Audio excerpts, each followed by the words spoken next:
sono Alessandro Morlacco, sono uno specialista urologo e sono il direttore della clinica urologica pediatrica dell'azienda Ospedale Università Padova.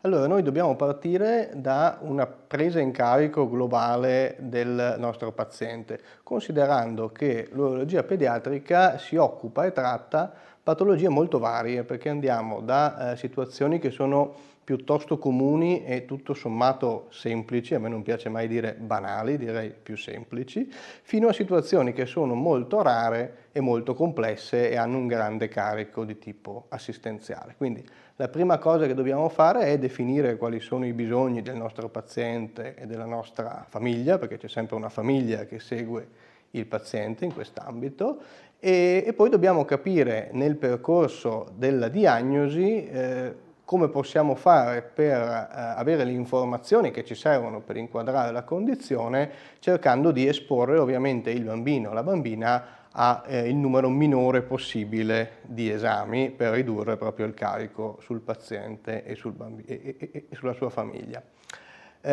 Una volta che siamo arrivati alla diagnosi possiamo scegliere la terapia più opportuna. Noi abbiamo a disposizione un ventaglio di terapie molto ampio perché abbiamo interventi che vengono fatti per esempio di chirurgia plastica per i genitali nel caso di malformazioni come l'ipospadia.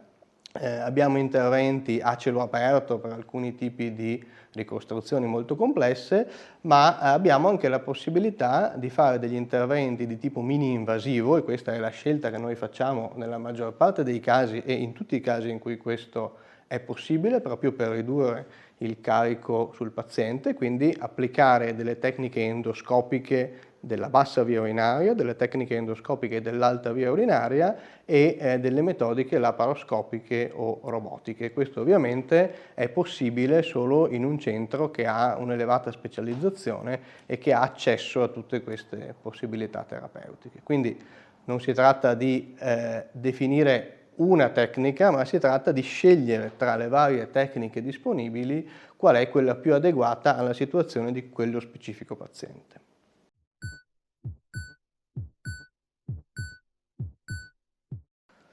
Per quanto riguarda il trapianto di rene pediatrico, noi lavoriamo in strettissima collaborazione con la nefrologia pediatrica e con la chirurgia pediatrica, perché la nefrologia pediatrica è il reparto che segue il paziente dall'inizio della sua patologia fino ad arrivare all'inquadramento del bambino che deve fare il trapianto. I colleghi della chirurgia pediatrica sono quelli che invece effettivamente eseguono la parte tecnica del trapianto di rene. L'urologo pediatra ha comunque un grande ruolo in questo perché noi ci occupiamo di capire nel pre-trapianto, quindi quando stiamo indagando e studiando le patologie di questi bambini, quali siano le patologie che possono avere un trattamento urologico pediatrico e poi anche riuscire a capire se il bambino presenta delle condizioni che devono essere affrontate e corrette prima o dopo il trapianto per permettere una riuscita ottimale del trapianto stesso. L'altra cosa che facciamo è seguire questi pazienti dopo il trapianto perché molti di questi pazienti hanno la necessità di un follow-up urologico nel lungo termine e possono presentare dei problemi urologici anche dopo il trapianto che devono quindi essere affrontati, sempre comunque nell'ottica di una collaborazione multidisciplinare molto stretta.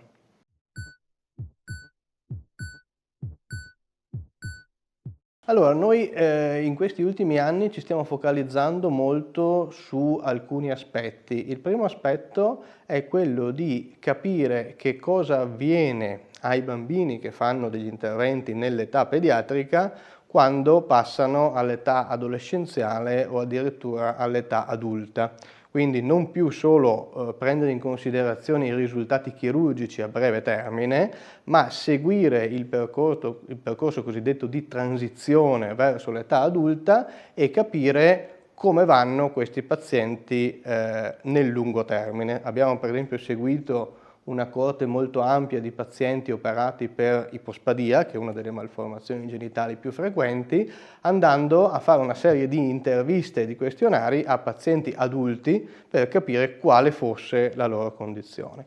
Una cosa simile la stiamo facendo in collaborazione con la nefrologia pediatrica per quello che riguarda le dilatazioni prenatali, quindi dei bambini che hanno già prima di nascere una diagnosi, per esempio, di una dilatazione della via urinaria. Alcuni di questi bambini vengono operati dopo la nascita, altri di questi bambini invece non vengono operati, vengono seguiti, e a noi interessa sapere cosa succede quando poi diventano grandi, quindi di nuovo il focus sugli outcome del paziente a lungo termine.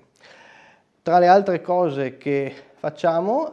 abbiamo una collaborazione a livello europeo nell'ambito della rete Eurogen, che è una delle reti europee per le malattie rare, e quindi in questa rete noi siamo attivamente coinvolti nel partecipare, diciamo, con i nostri dati e con i nostri pazienti per riuscire ad avere dei numeri sufficienti di patologie rare che ci permettano di poter effettivamente definire dei risultati per molte di queste condizioni. Quindi in questo caso bisogna dire che non solo a livello locale ma a livello europeo è un qualcosa per cui l'unione fa la forza, ecco.